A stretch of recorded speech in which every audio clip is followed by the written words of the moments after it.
afternoon and welcome. We're going to start in 1 minute. We have a lot of attendees that are signing in now. And I thank you so much for coming for our Asian American and Pacific Islander program featuring Alan Miyatake speaking about his grandfather, Toyo Miyatake.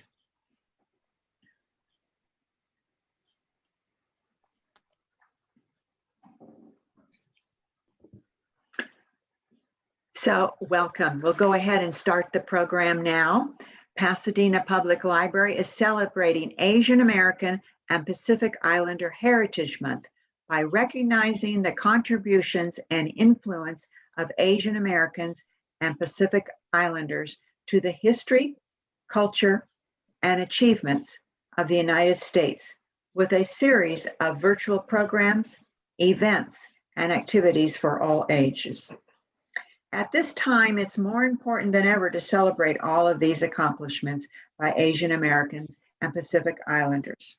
All of our programs are sponsored by the Friends of the Pasadena Public Library. And the library is honored to be able to welcome Alan Miyatake to talk about his grandfather, Toyo Miyatake, and his experiences at Manzanar. I know everyone is saddened about the devastating news of Pasadena Central Library closing for seismic retrofit requirements. During the next weeks, our libraries will open for additional hours. Details are on our website. The month of May was chosen as Asian American Heritage Month to commemorate the immigration of the first Japanese to the United States on May 7th, 1843, and to mark the completion of the Transcontinental Railroad on May 10th, 1869. So just before we start, I want to remind everybody, for optimal viewing experience, please mute yourself. Q&A will follow the program. Please put your questions in chat, and I will ask your questions. As I said before, today's program will be recorded and you can watch it again on YouTube Pasadena Library, and none of your personal information will be seen. You can forward and tell your friends that today's program can be seen on YouTube Pasadena Library. So Toyo Miyatake was a Japanese American photographer, best known for his photographs documenting the Japanese American people and the Japanese American internment at Manzanar during World War II. Before World War II, Miyatake's photography won awards as he photographed various personalities. During World War II, he was incarcerated at Manzanar in the Owens Valley. He smuggled a camera lens into the camp and constructed a camera body from wood. The pictures he secretly took at the camp are among the relatively few that show the plight of the U.S. citizens' inmates. After the war, the family returned to Los Angeles, where their home had been entrusted to some of their Caucasian friends during the incarceration. Unlike many families who lost their homes, the Miyatakes were able to resume their life and provide shelter to a few less fortunate incarcerees and their families. In post-war Little Tokyo, many residents were unable to afford Miyatake services, and some opted instead to barter goods to have him photograph weddings and portraits. I read that it said that his wife, Hiro, running the first front office, once negotiated his services for a Steinway piano, and another time she negotiated for a litter of poodles. I think we'll verify that with Alan today. So Alan Miyatake, our speaker today, and the grandson of Toyo, can be found at his family's photography studio, Toyo Miyatake in San Gabriel. When you go to the website, it says Generations Capturing Generations. The library is honored today to welcome Alan. Thank you so much for presenting today for us. Alan? Hi, thank you, Christine. I just want to make sure everybody could hear me, right? I think. Yes, we can hear. Okay. I can hear you. Okay, good. I'm just gonna test something on this PowerPoint here for a second. Okay, hold on. Because for some reason, it doesn't seem like I'm not controlling this.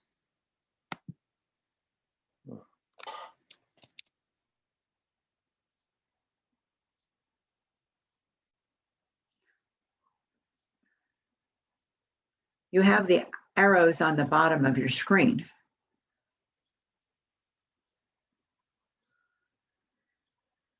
Okay. Miyatake, I'm the grandson of Toyo Miyatake. A little history. I'm not sure how many of you. I was getting a lot of breakups on Christine's talk there, but I might be saying a few things over. I hope you don't mind. Toyo Miyatake came with his family from Japan in the early 1900s. His father had a Japanese bakery business, and they sold some Japanese pastry and stuff. At an early age, Toyo knew he wanted to be an artist, and he wanted to actually be a painter, not a photographer. But his mother convinced him that you don't want to be a starving artist. So he said, why don't you be a photographer? So he changed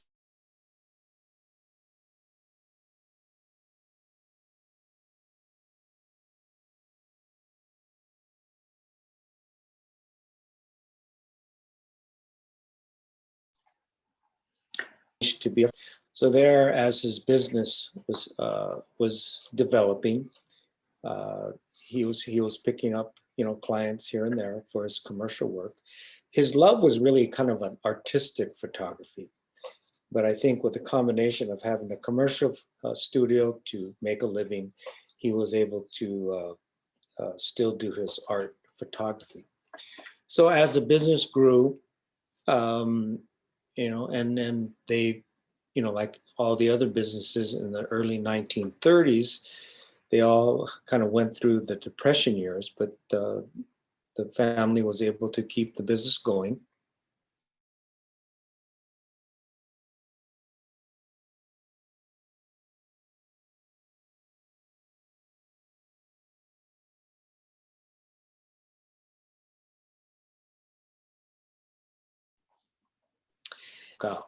At that point, like many other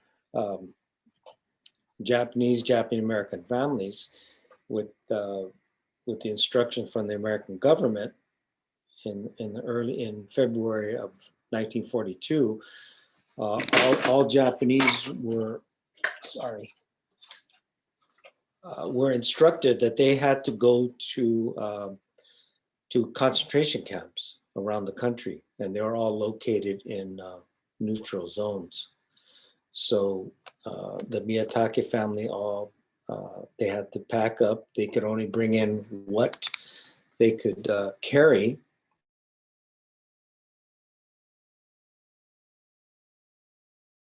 He's keep on freezing.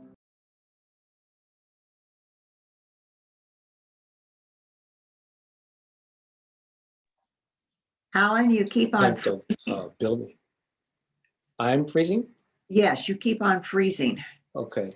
I'm hardwired in right now. Oh, wait a minute. Let's see. Hold on a second.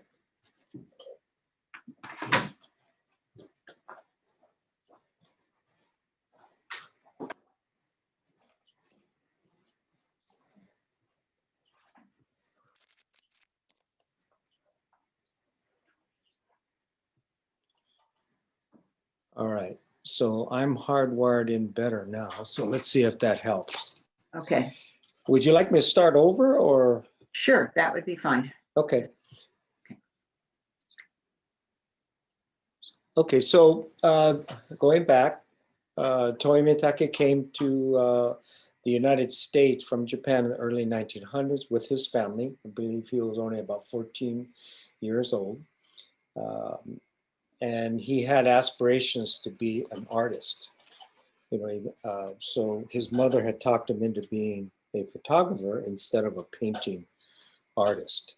So he learned under a mentor, and by 1923, he felt confident enough that he was going to purchase a photo studio. So he purchased a commercial studio. He and had his business going. He made it through the Depression years, the early 1930s, had his business going pretty strong by the late 30s. And then in 1941, it was the start of the World War II. And this is when all the Japanese and Japanese Americans were instructed in February 1942 they were going to be incarcerated in these concentration camps around the country. So the Miyatake family had to pack up. They could only bring in what they could carry, and at that point, Toyo had decided he had to document that. He felt this was his duty to document something like this. So he smuggled in a camera lens and a film holder, and he smuggled this into the camps. So, as all the Japanese and Japanese Americans were told that they had to go to the camps, this photograph kind of depicts that. They all had to gather, they got on buses, and then they were transported.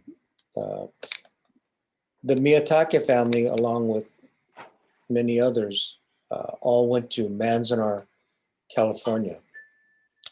This is kind of in the Mojave Desert at the foothills of the high eastern Sierra Mountains. And this is where their camp was located. There were 9 other camps around the country, but this is the ones that Miyatakes went to. So this is a scene as they were exiting off of trains. And you could tell how desolated this is. I guess I'll ask everybody now. Can everybody hear me now? And I can hear you fine, Alan. Okay, good. Just want to double check.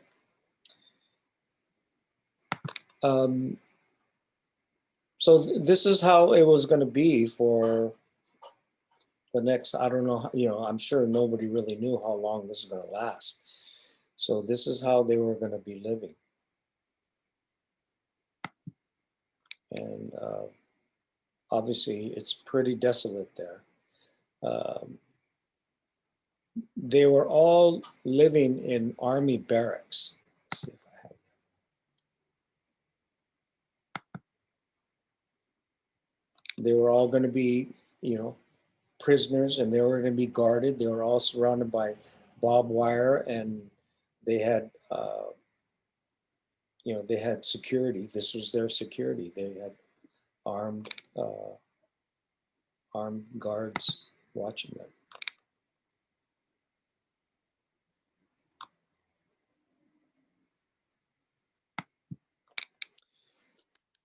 So this is a typical scene of Manzanar. Those are the army barracks. There were, I believe there were about 8 people per barrack apartment. So typically a family of 4 to 5 or 6 would be in one barrack, but since they had to get more people in there, they usually mixed in a single person. So in my dad's family, in my grandfather's family, there was a single person that was always living with them. And I don't mind if if people want to chime in and ask a question, just go ahead and unmute yourself and, you know, ask away even while I'm speaking, because if there's a photograph that interests you, please go right ahead and ask. Well, we don't want people to start their video because we're recording it. Oh, I get it. I get it. All right, so that it's probably better if they put their questions in chat, and then we'll ask the questions at the end. Okay. Okay. Christina, do you want to keep an eye on the chat, or you want to just Yes. wait till the end then? Okay. I will. I will ask all the chat questions because we already have one right now. Got it. So then we'll ask the chat questions at Okay. the end. Thank you so Got much. it. And once again, this is another scene. This is how desolate it was.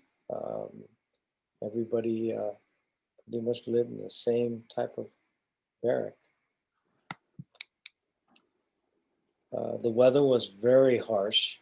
It was very, very hot during the summer, and very cold in the winter. And wind. There was definitely a lot of wind there. I'm very familiar with this area because I'm usually up in this area at least 3, 4, 5 times a year because I go fishing up in the Sierra. So I've had to visit Manzanar multiple times in multiple different kind of weather.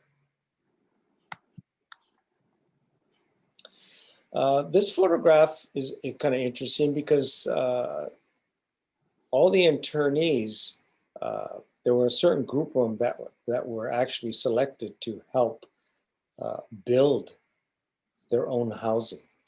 So, which seemed kind of weird. It's like, you know, why did they have to be put to work? And this is a typical winter. You know, they'd get hit very hard by weather.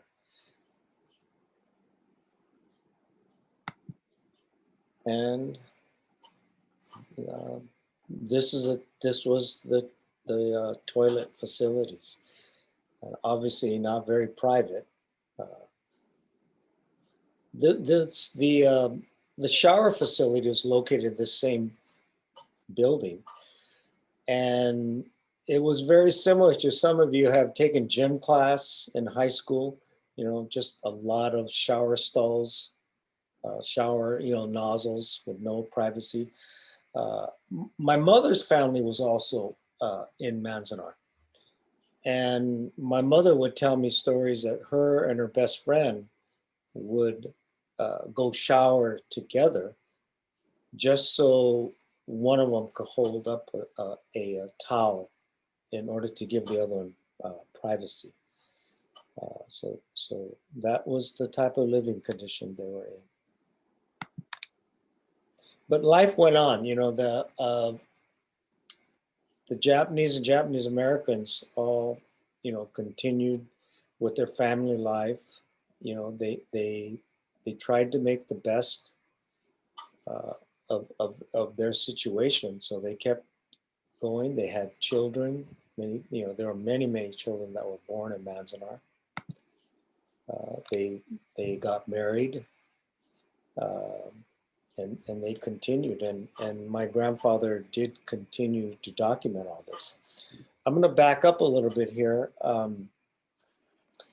because in the beginning, Toyo was not allowed to legally take pictures. After the family settled in, he actually took my father aside and showed him, hey, I got to show you something. So he opened up his suitcase and he said, you know, my dad said, oh my gosh, there's a camera lens. And my dad knew that was not legal. And he was very worried about his father's safety. So his father told him that he's going to have a camera built and he was going to illegally take pictures. So he was taking pictures in the beginning illegally at usually it was at dusk or dawn, and it was, just enough light to photograph pictures, but he didn't want to get caught. So most of the pictures in the beginning do not have people in it. Eventually, because of some friendships that he had in Los Angeles, he was friends. He knew Ansel Adams. He knew another photographer, Edward Weston. And between Edward Weston and Ansel Adams, they were friends with the camp director, Ralph Merritt.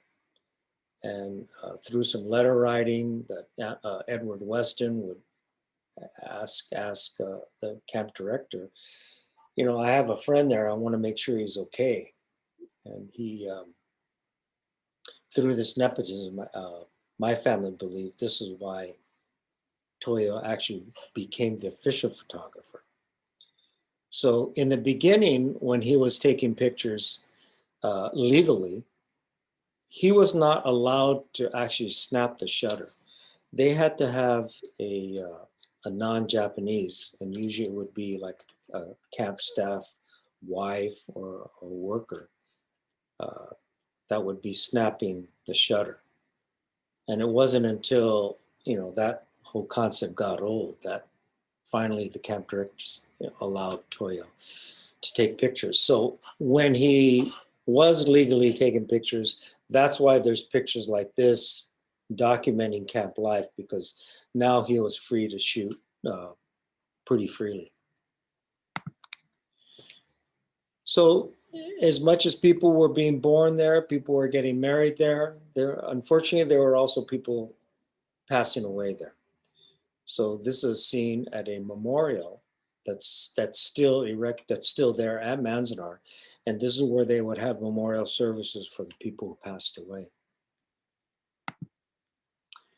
And this is the memorial. Pretty backdrop there for something so sad, but this monument is still up there right now. And like I said, life went on. They had schools there for all the kids. They tried to keep life as normal as possible, and I think, the Japanese family spirit of trying to continue on. That's what kept everybody going for 3 years, and they would just kind of suck it up and make the best of what they were dealt. Once again, this was walking to school, I guess. So pretty desolate.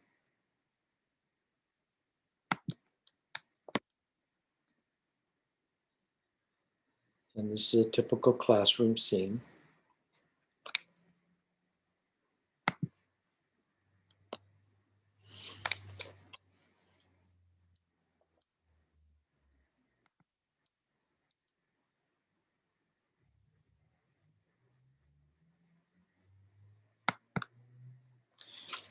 And, there were many, the older kids that all graduated.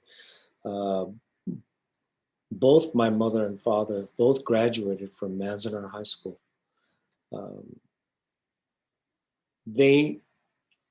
I didn't know this till about 10, 15 years ago, that I had taken my parents to Manzanar, and I was taking their picture, and they had said, "Hey, you might not be here if it wasn't for Manzanar."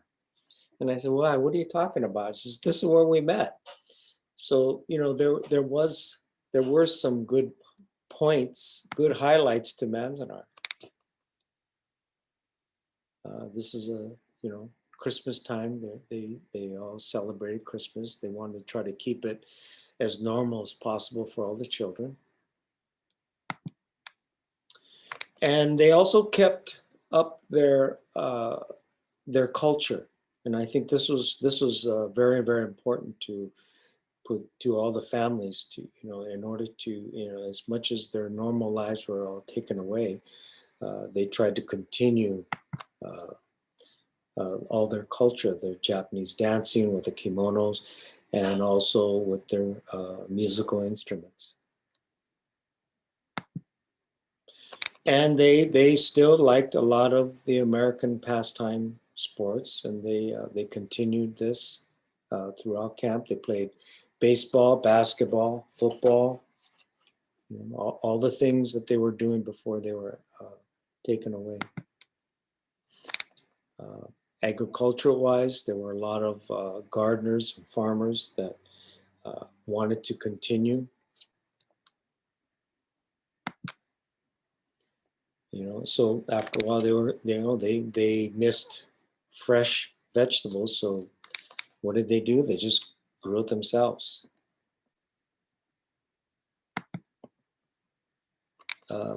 Fish is a big part of a Japanese family, and I don't believe they were getting much fish. So in the beginning,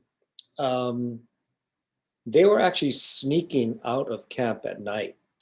And my father had explained to me that they would, leave after it gets dark. They sneak out from under the barbed wire, and they'd hike up to the Sierras and then fish all night long on the way, coming back.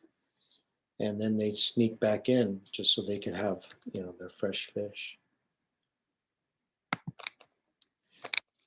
Ironically too, that there were still many boys or men that were of age to be enlisted in the army. So they,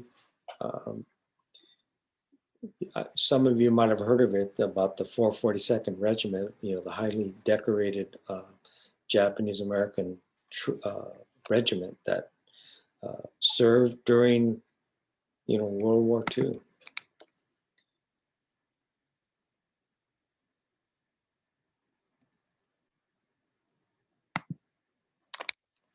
I'm sure it must have been kind of torn for some of the older family members to think that they were being interned, yet their son or grandson was going to go, fight a war. This is some of you might be familiar with this. This is probably one of the most iconic pictures that Toyo took. It's probably the most requested picture that I manage, and I get a lot of requests for documentaries and books for this image right here. So this image is actually the same people. It was in 2016 that I was able to reunite those three. It was probably one of the most emotional pictures I've ever taken.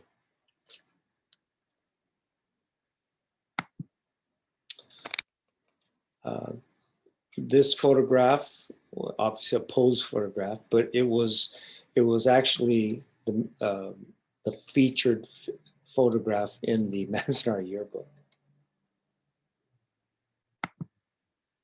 And this is Grandpa. A pretty unique person and somebody that our family is very proud of.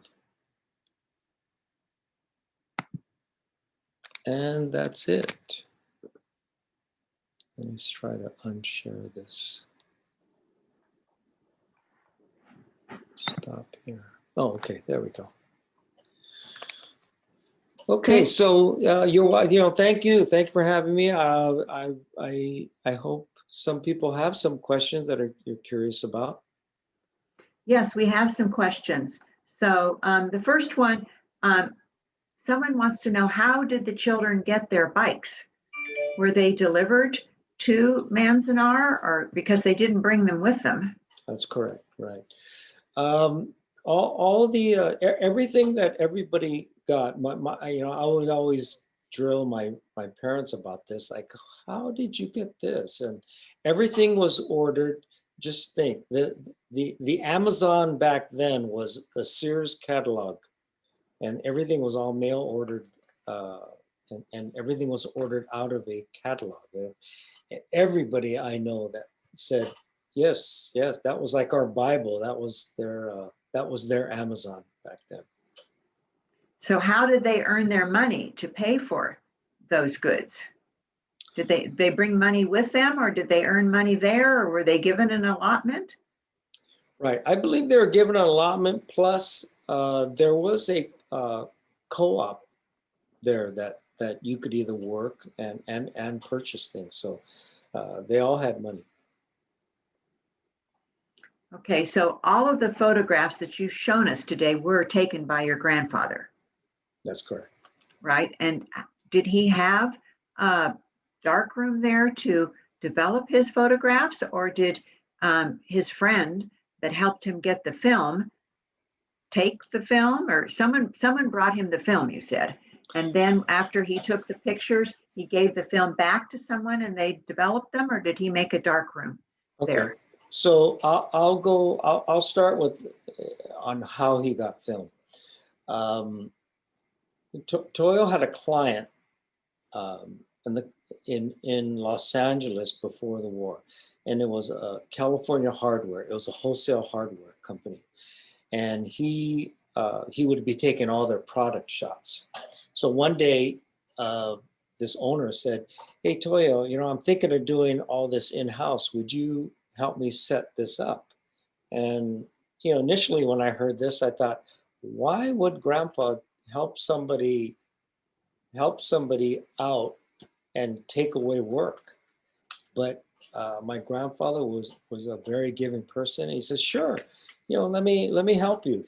So my grandfather helped him build a dark room, showed him how to set up lighting, and this guy was able to shoot all his uh, photographs himself for all his use. So fast forward into Manzanar. um, California Hardware ended up being the supplier to Manzanar. So my grandfather would be writing him letters saying, "Hey, I need some film. Can you bring me some film?" And he said, "Yeah, sure." So he would, on the next delivery, he would bring the film, and then he'd tell Toyo, "Okay, I put the film in my jacket pocket, and I'm going to hang my jacket up in the office. So just come by, grab my jacket, and grab the film." So that's how he initially was getting film. Obviously, that's when it was illegal. Now, I would say about 10, 15 years ago, uh, I had just heard another story, which is unconfirmed, but this person told me that he had heard about Toyo's story, and then this person said, so you know how he got film, right?" And I said, "Yeah, but what did you hear?" Well, this lady said that I'm sure everybody familiar with who Tarzan is? Johnny Weissmuller, the original Tarzan, right? So he was obviously an actor, but he was an Olympic swimmer. So this lady claims that Johnny Weissmuller had a girlfriend, Japanese girlfriend, that was in Manzanar. So between Toyo, the girlfriend, and Tarzan, uh, Tarzan used to deliver film to this lady and handed it over to Toyo. So nobody in my family knows this story, but I kept thinking, well, how do you make up a story like that? And when I was going through some other photographs my grandfather shot, he shot the 1932 Olympics, and in this album, he's got a picture of Johnny Weissmuller. So there is some kind of connection there. So those are two stories on how he got filmed. Now, as far as when Toyo was legally taking pictures, uh, the camp Manzanar had given him eventually gave him one extra barrack, and in this barrack uh, he put up a whole studio.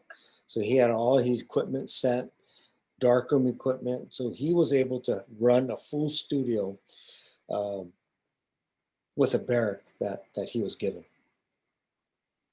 So did he have the equipment sent from his studio in Los Angeles, in Little Tokyo? That's correct. Right. He had all put it in storage, and once he got the green light, he asked to have it shipped over. Okay, so then there was a picture that showed the children at school.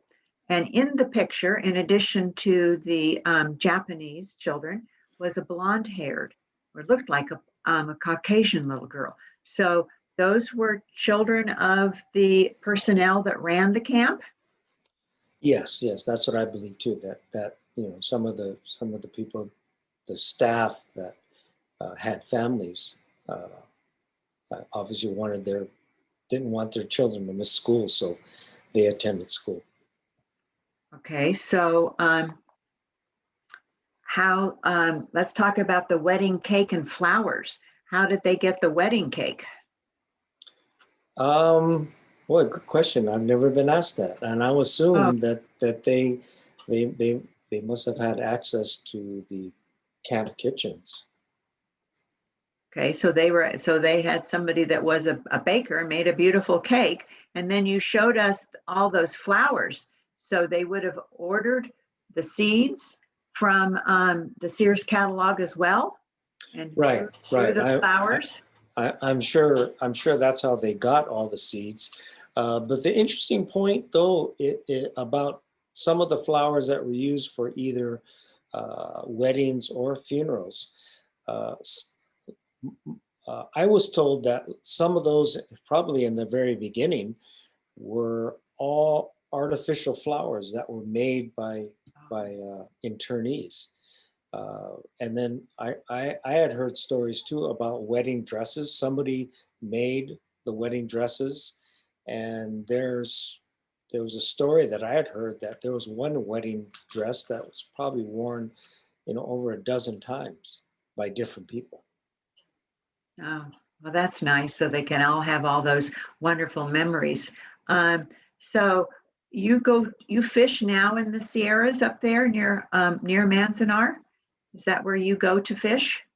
Right. I have fished all over the Sierras. Most of it was a little further up, but on one trip, the goal was to try to fish areas that I kind of thought that some of the fishermen and my dad, had fished. So I've caught fish in the same creeks that my father probably caught it. So when they snuck out, it was very dark. They were, did they have flashlights or to get up there and get back? Or else they only went when there was a full moon? Right. I would assume they had to have had flashlights because I've Right. been, if there was a new moon, I know that it's really dark out there. So, Yeah, that would be my guess too. So how did the trauma of these camps affect the later generation? So did your father talk a lot about his life in the camps as you grew up, or did they not talk about it very much? my understanding that most families did not talk about it because it's a pretty emotional time of their life that was all taken away, and I think once they all came back, the goal was to put that aside and resume life. I mean, they were on they were on survival mode at that point, to when they came back. So most families didn't talk about it, and there's many of my friends that don't know anything that happened to their parents, and they know they were in a camp. But my family was a little bit different, and I think it was because of this collection that Toyo ended up developing that you know it was always around. And then you put that together with stories like my mother and father would say is, well, we met in Manzanar. So they have some good memories of it. So there's also a group of internees that were annually doing class reunions. So these people also too, they didn't mind talking about it, but I would estimate that the majority of them did not talk about it. And then some of the stories are probably have only been coming out in the last 10 years from some of the families that held it in, because there was obviously it wasn't good memories. No, definitely not good memories. Their whole life had been uprooted to go to the camps. Um, did they talk about, or do you know, how did Manzanar compare with other camps? Um, I mean, there are a few people that I would talk to that would be clients, current clients of me now, and they'd be bringing in their grandparents, and there are times when I could ask, the grandparent, hey, what camp were you in? How was it? And uh, it all sounds pretty similar. That they all kind of went through the same things. Some of them went through multiple camps because they got transferred around, but it sounds like most of the experience were pretty much the same. Hmm. So someone said that they actually there was a program at the Pasadena Museum of History that one of the ladies who had the wedding dress, and actually brought the wedding dress. I do remember attending that program and seeing the wedding dress that several different young ladies wore when they were in the camp. So do you get together with any other grandchildren of internees, or do you just all um, just go about your life? You know, um, Everybody pretty much goes, you know, on with their lives. Uh, but there are groups that get together. Like I try to participate in the Manzanar pilgrimage as much as I can, and it's kind of good to share the stories. In order for something like this is not forgotten, and I think it's kind of important that it's always out there, and I think that's why it's important that I keep it out there. Because one of the main reasons Toyo took these is so something like this never happens again. I'll never forget when 9/11 hit, and the first thing I thought is, wow, I wonder what's going to happen. And right away, a lot of people were starting to profile people, and it's like, oh my gosh, man, this is going to happen again. And that's why I think it's important that it keeps being said. I mean, look at now with all the racial hate crimes and everything.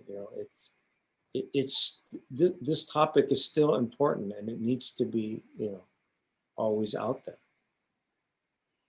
So are you requested to speak at a lot of groups? You do this very willingly for the library, and we're very honored to have you.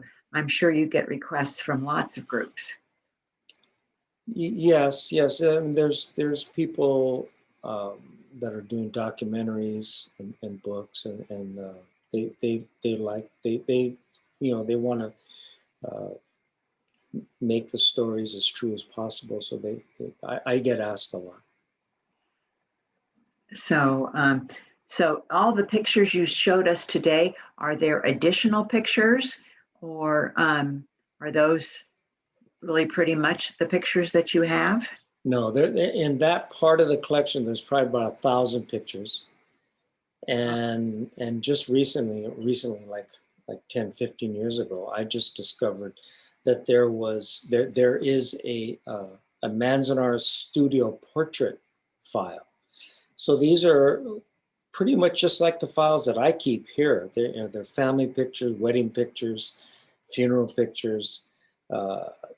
It's a separate file from the original 1,000 that was cataloged. So the interesting part about that is that when people come in and they take, they have me take their family portrait. If they're open to talk about the camp life, I ask them, what camp they were in. And there's been a few times when, I'm able to look up their names. And I actually have a portrait of somebody they know or their relatives that was taken in Manzanar. Recently, this something like this just happened. I'm not sure how many people are familiar with this, but last year there was an incident that happened right above Manzanar where there were some hikers that were hiking up in the Sierras, and they found they found the remains of a body that was kind of covered with rocks, like it was like a body, and intentionally buried there. And it turned out to be one of the fishermen that used to sneak out and go fishing. Well, long story short, they traced this down to a granddaughter that's in Torrance, California here. And this name started circulating around. So I looked up this name in this studio portrait file, and I found a funeral picture that was taken in memory of this person that was buried in the Sierras. And it turned out to be this granddaughter's grandfather. So the Manzanar site had helped me contact her, and I wanted to give her a print of this this part of her life. Oh, that was a very, very nice thing for you to do and give her that memory that she didn't have. So someone's asking, where is this file of these past or this archive? And if they wanted to, they could contact you because maybe you have photographs of their family in this archive. Oh yeah. They, anybody is more than welcome to contact me. I'm going to start a conversation with an institute that is going to help me archive this a little bit better. And I think the whole idea is to be able to get this on a website that's accessible to everybody. Okay, so another question was back to the school with the young lady that was attending with the Japanese students that looked blonde. And then you looked at that picture and you saw the picture of the little Caucasian dolls. I suppose they didn't, they ordered from the Sears catalog and there weren't any Japanese dolls in the Sears catalog, or some of the little girls might have brought a doll with them. But do you remember that picture? They were just all lined up. Right. Yeah, I'm sure everything was ordered straight off the catalog.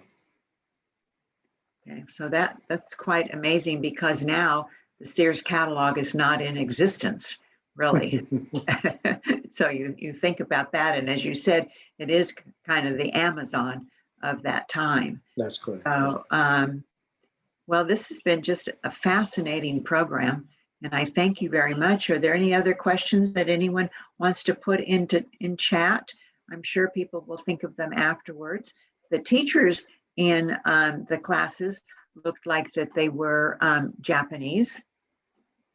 So those looked like you probably had teachers that were incarcerated with them that were teaching them.